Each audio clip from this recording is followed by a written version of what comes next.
ku dhawaad sanad kadib markii uu qoraal yar uu Twitter-ka soo dhigay ku sheegay inuu yahay musharax madaxweyne ayaa waxaa weli dadka xogogaalka u ah siyaasadda Soomaaliya ay shaki gelinayaan dhabaanshiyaha musharaxnimada Xasan Cali Khayre laftigiisa ayaa tallaabooyinka siyaasadeed uu qaadayo ama uusan qaadin ay kaga sii darayaan shakiga laga qabo inuu yahay musharax dhab ah oo ay ka go'an tahay inuu kursiga kala wareego madaxweyne Farmaajo. siyaasiyiin badan iyo falanqeeyayaal Soomaaliya ajaaniba leh ayaa shakiga ka dhanka ah ahaanshiyaha hanka ra'iisul wasaarihii hore sabab uga dhigaya dhowr arrimood oo ay ka mid yihiin. Khayre ma dhisan xisbi siyaasadeed. dhammaan musharaxiinta miisaanka culus ee u taagan xilka madaxweynaha waxa ay dhisteen xisbiya siyaasadeed oo ay hogaaminayaan.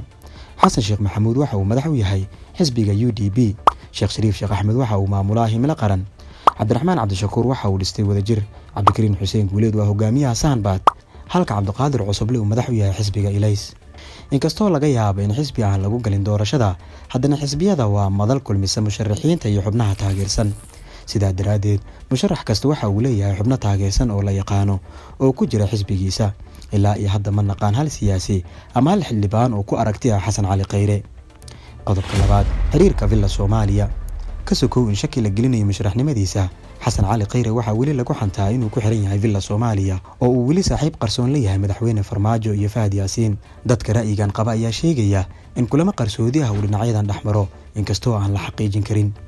xitaa qaarkood ayaa gaarsiinaya inuu yahay wakiil loo soo diray inuu ka dhex shaqeeyo mucaaradka, waxaana shakiga sii kordhinaya in ilaa markii uu xilka ka tagay uusan Xasan Cali Khayre si toos ah u magacaabin Farmaajo iyo Fahad Yaasiin, uusan marnaba u dhaliilin si shaacsan xilli ay jirto khaladaad badan oo musharaxiinta kale ay ku eedeeyeen.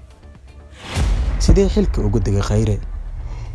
in 7 daqiiqo xilka looga tuuro waxa ay muujisay in miisaanka siyaasadeed ee Xasan Cali Khayre uu aad u hooseeyo, sababtoo ah haddii Khayre awoodda siyaasadeed uu ku dhex lahaan lahaa dalka, gaar ahaan baarlamaanka ma dhacdeen in 7 daqiiqo xilka looga tuuro.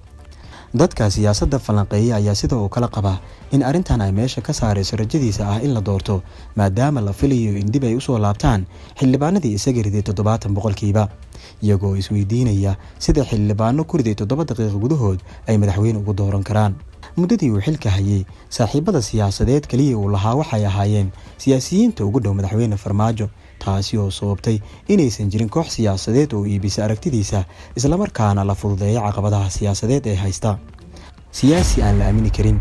Xasan Cali Khayre markii ugu horeysay waxa uu saaxadda siyaasadda ku soo galay isagoo ka mid ah kooxdii Xasan Sheekh Maxamuud.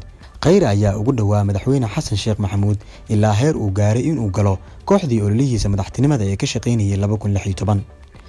Khayre xilligaasi wuxuu isagoo ka tirsan kooxda Xasan Sheekh Maxamuud haddana si hoose ula shaqeynayay Farmaajo, waxaana la rumaysan yahay in mid ka mid ah sababaha looga adkaaday Xasan Sheekh Maxamuud ay tahay in xogtiisa uu idil u hayay Farmaajo. markii xigtay isagoo fulinaya qorshaha Farmaajo ayuu markii uu noqday ra'iisul wasaaraha dalka wuxuu dagaal ku qaaday madaxda maamul goboleedyada oo inta badan meesha ka saaray, halka madaxda maamuladaasi la geeyay ay fahansan yihiin in aysan aamini karin xilligaasi uu fulinayay qorshihii uu Farmaajo lahaa. aaminaad la'aanta ayaa ka fogeynaysa Xasan Cali Khayre saaxiibo badan uu lahaa, taasi oo shakiga laga qabo musharaxnimadiisa sii kordhinaysa. waxay ahaataba waxaa dhab ahaanshiyaha iyo awoodda siyaasadeed ee Khayre kala caddaan doontaa marka la gaaro doorashada dalka.